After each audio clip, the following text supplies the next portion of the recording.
Vous savez, c'est quoi le lien entre Alain Chabat, Charles Aznavour et Jacques Brel? Eh ben, c'est Evil Dead Burn. Je pensais jamais dire un truc pareil dans ma vie.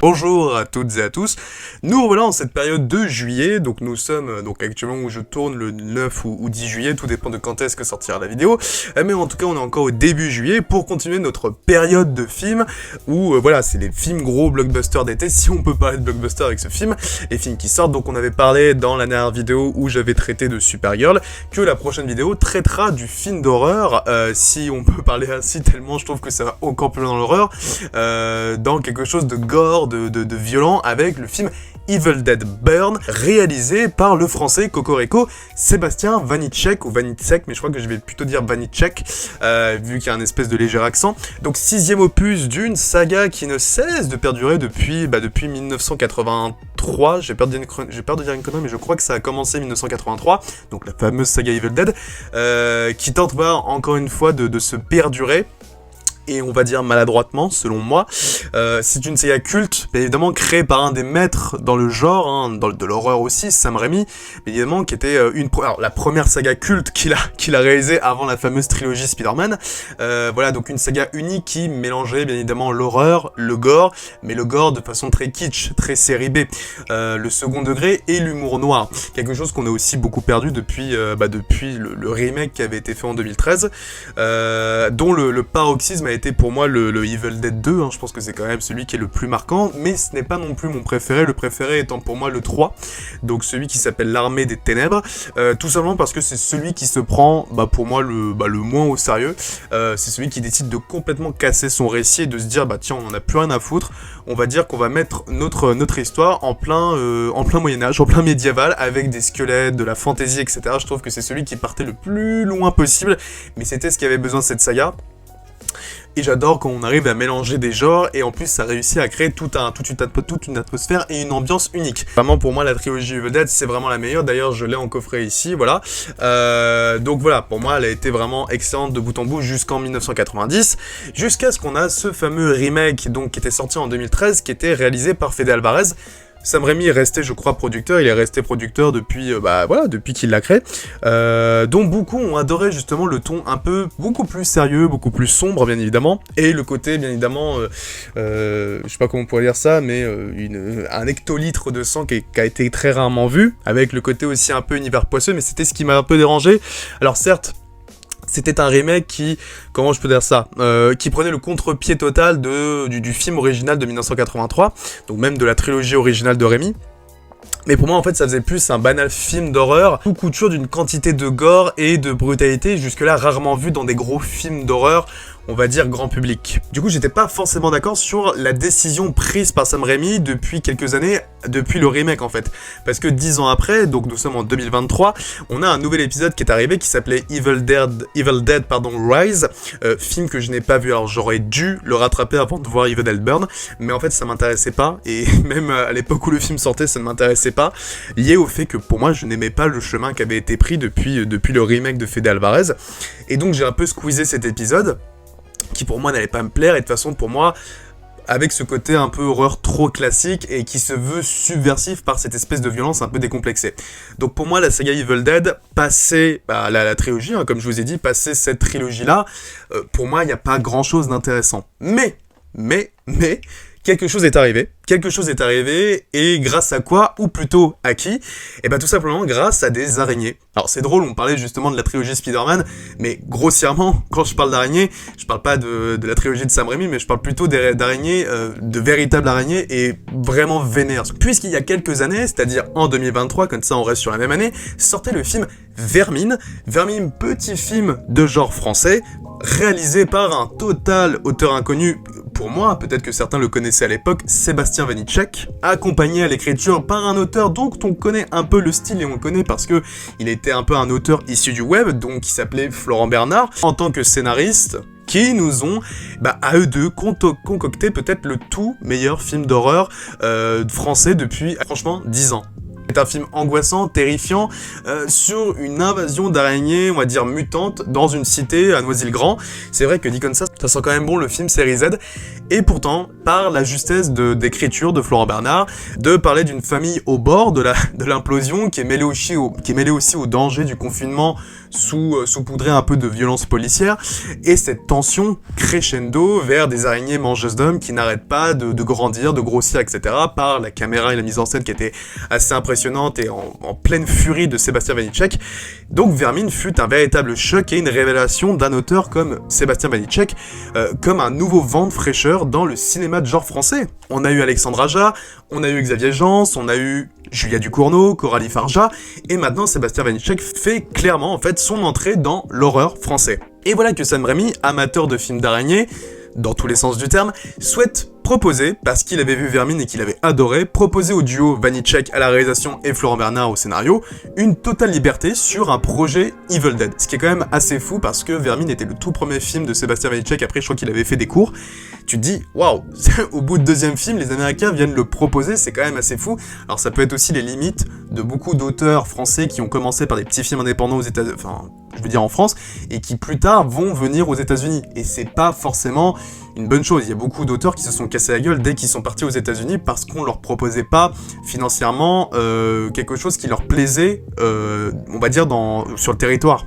Et quand on voit un film comme Vermine, et la manière dont Vanitschek mettait en place cette espèce de tension à travers les araignées, et on se dit que, si on met ce mec à la réalisation et Florent Bernard à l'écriture, on peut donner qu'un projet exceptionnel, voire incroyable, surtout pour une saga comme Evil Dead qui vraiment peinait à se renouveler. Et c'est ce qui rendait les premières images, quand on voyait les bandes annonces, qui était quand même assez cru, assez cruel, et t'avais aussi en fait cette espèce de brutalité, cette envie de rendre cette malédiction par la mise en scène inventive et nerveuse de Sébastien Vanitschek. Avec un budget qui était plutôt bon sans être exceptionnel, c'est-à-dire entre 25 et 35 millions de dollars, espérons que, à travers ce Evil Dead Burn, Vanitschek, tout comme de nombreux réalisateurs français qui partent vers les États-Unis, ne se perdent pas dans la privation de liberté artistique. Mais comme avait dit Sam Raimi, il y avait quand même une totale liberté artistique que laissait Sam Raimi, en tout cas que n'imposait pas Sam Raimi. Il y a peut-être aussi que Sam Raimi a eu aussi des énormes divergences artistiques tout au long de sa carrière.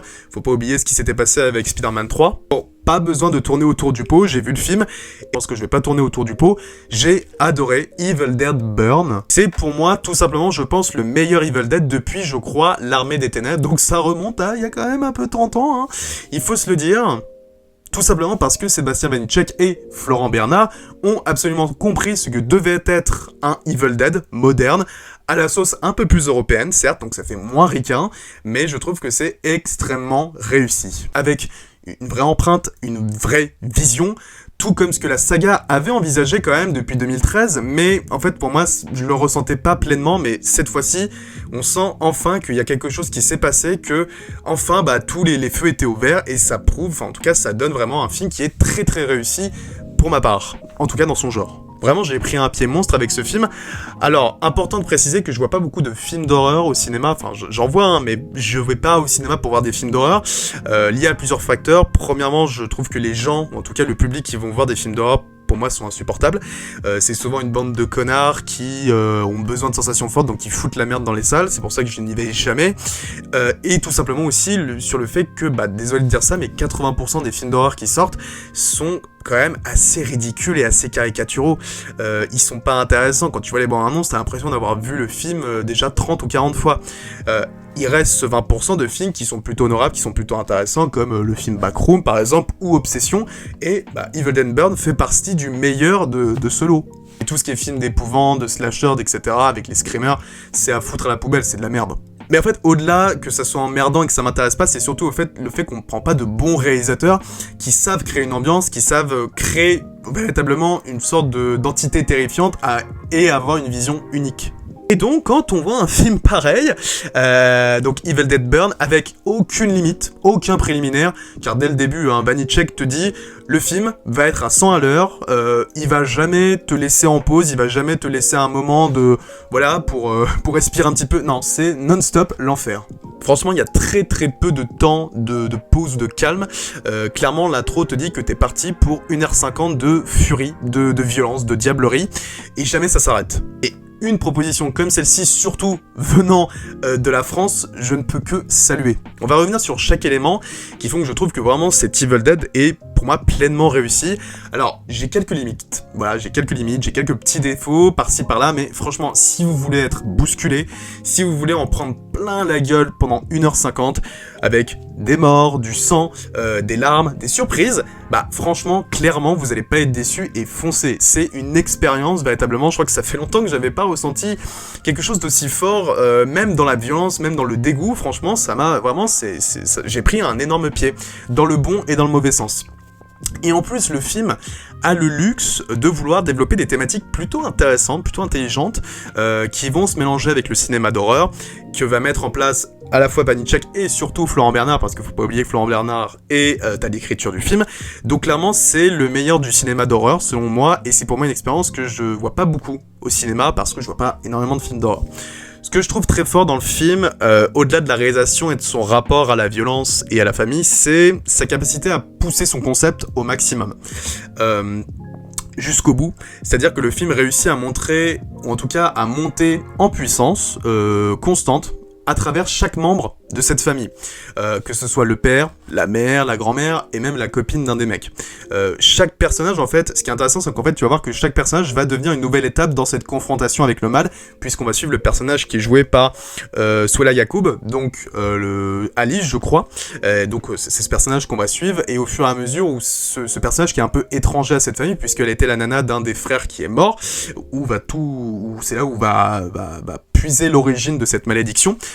Et voilà, c'est au-delà de la réalisation et de son rapport à ça, c'est vraiment une construction narrative qui rappelle énormément ce qu'avait fait Sébastien Vanitschek avec Vermine, avec cette idée de niveaux successifs où les personnages doivent constamment avancer, se cacher, trouver un nouveau moyen d'affronter ses peurs, trouver un refuge face à une menace qui est de plus en plus dangereuse et de plus en plus extrême. Donc on sent véritablement une évolution et quelque chose qui se perdure depuis Vermine, et donc franchement c'est extrêmement bien fait dans ce nouveau Evil Dead. C'est drôle, mais j'ai vraiment l'impression avec ce film que Vanitschek a, dans son récit, repris presque une logique de progression issue de jeux vidéo.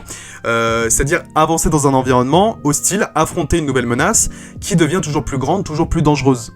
Alors à certains moments, je sais pas si beaucoup verront cette comparaison, mais lui m'a d'ailleurs fait penser quand même à un jeu qui était sorti il y a quelques années, le fameux jeu vidéo Resident Evil 7 ou Biohazard, où tu affrontais la famille Baker, qui était une famille qui était unie par une forme de malédiction et de folie, et en fait, au fur et à mesure où tu avançais dans le jeu, tu avais le père, la mère que tu devais affronter, etc., où chaque membre représente une nouvelle épreuve que le héros doit affronter. Donc j'ai cette comparaison, ça m'a assez étonné, mais je pense que peut-être que Vanitschek a puisé dans Resident Evil 7, qui était un très très bon jeu d'horreur. Du coup, cette manière de construire son récit fonctionne pas particulièrement bien grâce à deux éléments qui sont selon moi les deux grandes forces du film. Premièrement, la mise en scène, la réalisation de Sébastien Vanitschek, qui je trouve est encore plus folle et inventive que dans Vermine. Bon, voilà, franchement, c'était une brillante idée de prendre ce mec pour prendre un Evil Dead, mais je pense que là, il m'a bluffé. On ressent toute l'ingéniosité du réalisateur dans sa manière de représenter le mal et le chaos qu'il va provoquer. La scène d'ouverture, d'introduction notamment, avec les deux campeurs, là, les espèces de deux pêcheurs sur le bateau, qui montrent immédiatement où le film va aller et ce qu'il va te montrer. C'est vraiment un avertissement pour dire, on prend pas de gants, on va pas y aller avec le dos de la cuillère, et on est là pour souffrir. Tes personnages vont souffrir, tu vas souffrir, on est là pour passer un super moment. Voilà, on voit que Vanitschek veut proposer vraiment quelque chose de différent, de surprenant, et surtout une mise en scène qui ne va jamais se contenter d'être classique ou d'être très bas de gamme. Vraiment, il y a toujours une idée, une inventivité et quelque chose qui constamment, comment je peux dire ça, se renouvelle. Là où pour moi le remake de Fede Alvarez et j'ai pas vu celui de Lee Cronin, mais j'ai pu voir 2-3 passages, semble en fait malgré tout rester dans ce côté très traditionnel du film d'horreur classique, quoi. Alors oui, il y avait quelque chose de plus violent, de plus gore, décomplexé, mais pour moi ça apporte pas grand chose.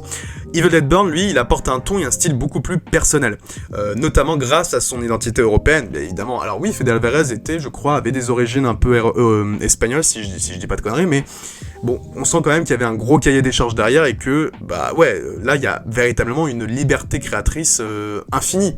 Le sujet de la famille dysfonctionnelle, tout simplement, qui n'apparaît jamais comme grossier ou cliché, car Vanitschek et Florent Bernard vont prendre le temps de construire tous ces personnages, ou en tout cas le maximum. Et il sait aussi créer des moments de tension qui sont incroyables. T'as juste une simple scène de dîner, enfin pour ceux qui ont vu le film, alors je vous le dis, il y aura beaucoup de spoilers, enfin des légers spoilers, mais il y aura un moment où je vais devoir spoiler 2-3 petites choses, mais t'as la fameuse scène du dîner qui va monter progressivement en pression et en tension jusqu'à exploser dans une séquence d'une brutalité impressionnante. Alors c'est pas non plus du gore à outrance, mais bon, la manière dont voilà, toutes les tensions et tout, et l'élément va se mettre en place, je trouve que c'est voilà, c'est brillant. Cette capacité aussi à transformer des moments banals en véritables scènes de cauchemar, qui est là aussi l'une des grandes réussites du film. Ce qui est également aussi impressionnant, c'est la manière dont Vanitschek réussit à faire vivre son ambiance et son côté horrifique dans des espaces très très restreints, très petits. C'est quand même assez fou ce qu'il arrive à faire avec sa caméra. Que ce soit dans une voiture où la mise en scène réussit constamment à se renouveler, en passant du passager conducteur jusqu'au personnage à l'arrière, je trouve que c'est brillant cette scène. T'as aussi une scène dans une salle de bain où la caméra va se repositionner au fur et à mesure parce que t'as un personnage qui va être étouffé par une espèce de présence fantomatique, j'en dis pas plus, mais quand vous voyez le plan, en plus d'être extrêmement bien réalisé parce que t'es toujours en tension, vraiment la caméra elle est en furie, il y a ce passage de repositionnement de caméra, tu te dis mais putain mais c'est brillant. Il y a constamment des idées de plans, constamment des mouvements de caméra, des choix de mise en scène, le film trouve toujours une nouvelle manière de surprendre, de terrifier, de dégoûter aussi, hein, pas que voilà, et pas simplement aussi, ou simplement en fait d'impressionner. En fait vraiment t'as une réalisation qui est tout le temps en mouvement. Et l'autre élément qui fait que selon moi cet Evil Dead est l'un des meilleurs épisodes de la saga depuis 1990, c'est l'écriture de cette famille dysfonctionnelle. On parle d'une famille qui ne communique plus, qui est déjà détruite de l'intérieur. C'est un aspect qui rappelle beaucoup le travail de Florent Bernard sur Vermine bien évidemment, où on voyait le personnage du frère et de la sœur, mais aussi dans un excellent film qu'il a réalisé, qui était le tout premier film qu'il a réalisé, et malheureusement pour moi beaucoup trop sous-coté. Alors on est deux salles, deux ambiances, mais le fameux film avec José Garcia et Charlotte Gainsbourg, qui était Nous, les Leroy, qui est un film que je vous recommande d'aller voir parce que je trouve que c'est vraiment un premier long métrage qui était excellent, j'avais beaucoup apprécié. Et d'ailleurs il me semble qu'il y a une légère référence à ce film à la fin. Et en fait, t'as cette espèce de vision très française que je trouve très intéressante. Alors oui, l'actrice Souela Yacoub est française d'ailleurs. Du coup, il y a des passages un peu en version française. Donc c'est assez intéressant de faire ce mélange. Et ça se retrouve également dans plusieurs choix étonnants musicaux. On retrouve des passages avec Jacques Brel. Ouais, t'as vraiment un passage qui est assez beau au début du film où t'entends Jacques Brel, je sais plus quelle est la musique de Jacques Brel, t'as un autre son à la fin où t'as Charles Aznavour en fond sonore, et c'est assez drôle, c'est pour ça que je disais en introduction, qu'est-ce qui réunit Aznavour et Brel? Bah, Evil Dead, c'est vrai que c'est assez drôle d'entendre ça, forcément tu te demandes qu'est-ce qu'un film Evil Dead fait avec du Brel et du Aznavour, c'est quand même le dernier truc que j'aurais pu attendre, mais justement c'est ce mélange qui crée une identité unique, et bien évidemment Alain Chabat. Alors pourquoi j'ai dit Alain Chabat? Parce qu'on le voit pas dans le film, mais il a un caméo auditif, c'est-à-dire qu'on l'entend parce que c'est lui qui joue le père de Alice dans le film. Alors c'est juste, faut vraiment bien tendre l'oreille et t'entends un peu la voix de Chabat, donc c'est assez drôle, donc il est en caméo vocal, voilà. Donc c'est drôle aussi, Alain Chabat dans un film, enfin Alain Chabat on l'avait vu dans 2-3 films américains, mais c'est vrai le retrouver dans un film d'horreur, c'est assez étonnant. Donc voilà, cette volonté d'apporter une touche profondément française dans un gros film d'horreur américain, crée une personnalité assez rare. Pour un spectateur français, entendre du Aznavour dans un film Evil Dead, c'est presque de l'absurde sur le papier, mais ça fonctionne. Vraiment, ça fonctionne et c'est même assez drôle, mais dans le bon sens du terme. Et cette manière de retranscrire le lien évident entre Bernard et Vanitschek, donc les deux auteurs de ce film, se retrouve aussi dans le parallèle évident entre la malédiction qui touche à la famille et les blessures intérieures du personnage d'Alice, comme c'était déjà le cas dans Vermine. Après, on peut peut-être regretter certains éléments, notamment l'histoire avec son compagnon, donc le personnage de Alice, je sais plus comment s'appelle son mec, qui est un peu le début de la malédiction, puisque c'est lui qui meurt. C'est pas un spoil, hein, c'est vraiment dit au tout début. Aurait, je pense, mérité davantage de développement sur cette idée qu'il la battait, et que, en fait, elle avait un mari violent et alcoolique. C'est aussi une limite qui est liée un peu aussi au format de réussir à tout développer dans un film de moins de 2 heures, c'est quand même assez fou.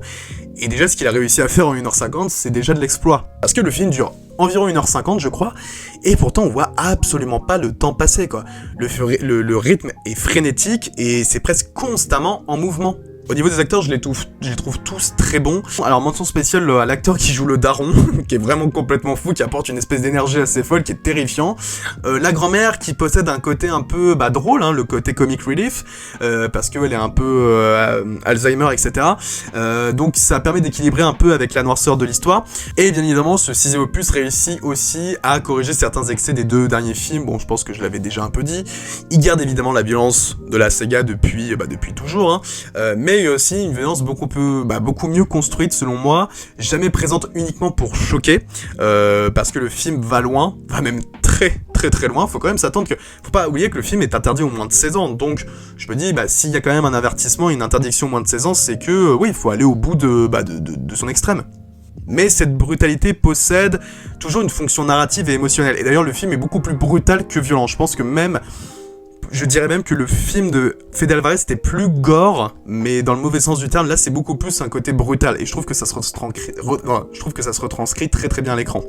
J'ai eu 2-3 moments où j'ai dû détourner quand même le regard, notamment à cause d'une forme de douleur physique, à cause d'un stylo.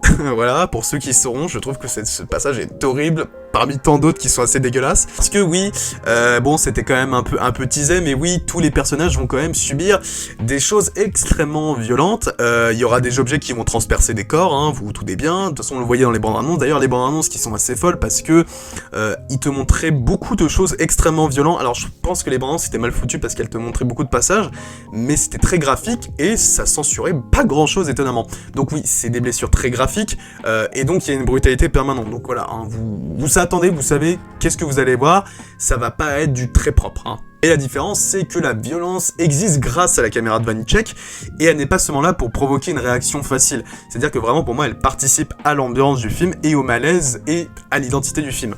Bon, vous avez compris, j'ai adoré ce film, bien évidemment, j'en suis très convaincu. Je vous avoue, comme je vous ai dit, j'avais pris un énorme pied, mais ça n'empêche qu'il y a 2 petites choses qui, selon moi, n'ont pas forcément réussi, mais ça n'enlève rien à la grande réussite de ce film.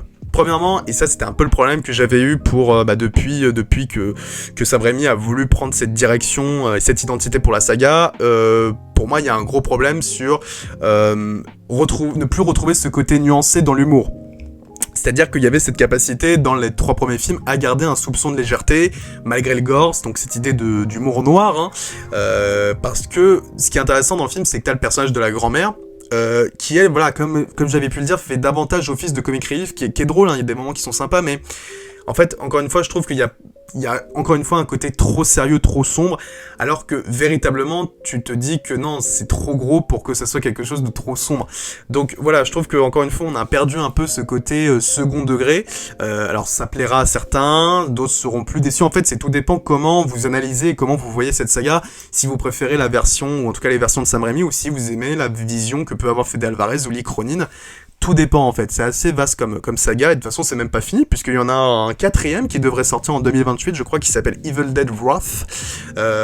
Donc comme quoi, hein, chaque réalisateur et chaque auteur a sa vision unique de cette saga. Certes, la trilogie de Sam Raimi est certainement différente de ce que veut entreprendre Raimi en tant que producteur actuellement, mais il demeure mais c'est quand même un peu dommage de ne pas retrouver cet humour noir qui caractérisait quand même les films des années 80 et 90.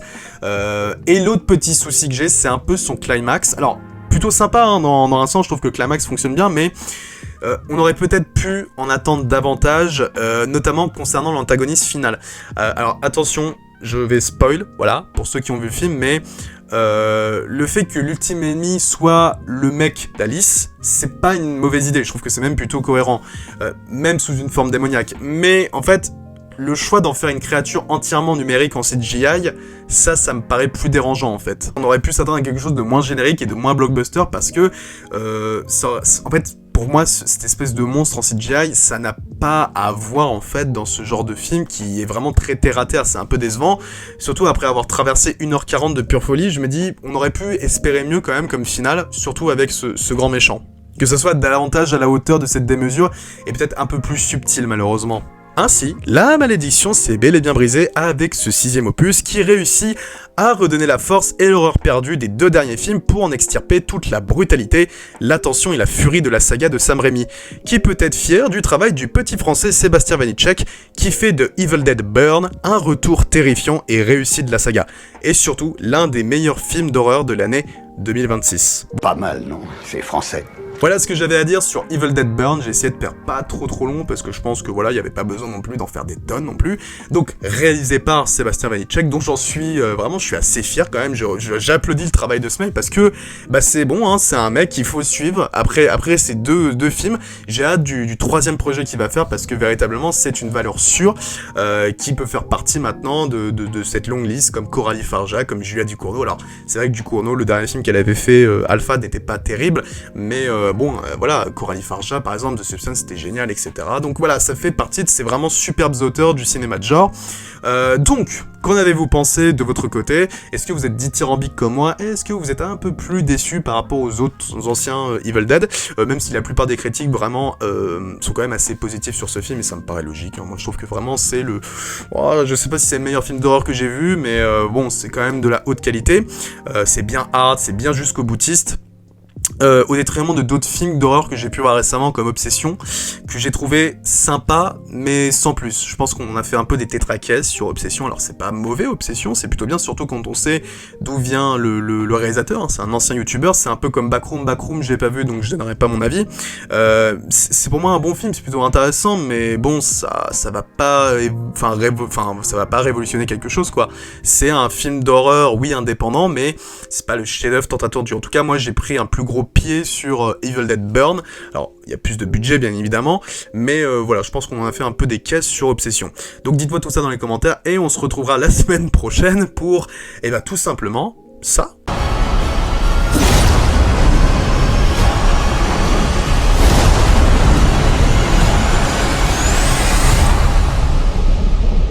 Et voilà, plus que quelques jours avant de voir le film de 2026, selon beaucoup de monde comme moi, le chef-d'œuvre que j'attends comme un dingue depuis qu'il a été annoncé il y a quelques années. Oui, enfin, espérons que les attentes soient à la hauteur pour le film, bien évidemment. Donc la semaine prochaine, grosse vidéo sur le film L'Odyssée, réalisé par Christopher Nolan. Je pense que là, je vais me laisser quand même beaucoup de temps parce que je pense que je reviendrai un peu sur la carrière de Nolan, etc. On va se faire un peu plaisir et voilà, parler de l'Odyssée, c'est voilà, enfin surtout si le film sera bon. De toute façon, le film sera bon. Après, on peut être déçu, mais je ne vois pas ce film est un ratage. Donc voilà, grosse vidéo, l'Odyssée, ça va être quelque chose de fou. J'espère que ça sera à la hauteur, quoi. J'ai trop hâte. Merci encore pour ceux qui ont vu la vidéo jusqu'au bout. Et moi, je vous dis à très bientôt. Tout simplement à la semaine prochaine pour l'Odyssée. Merci encore et au revoir.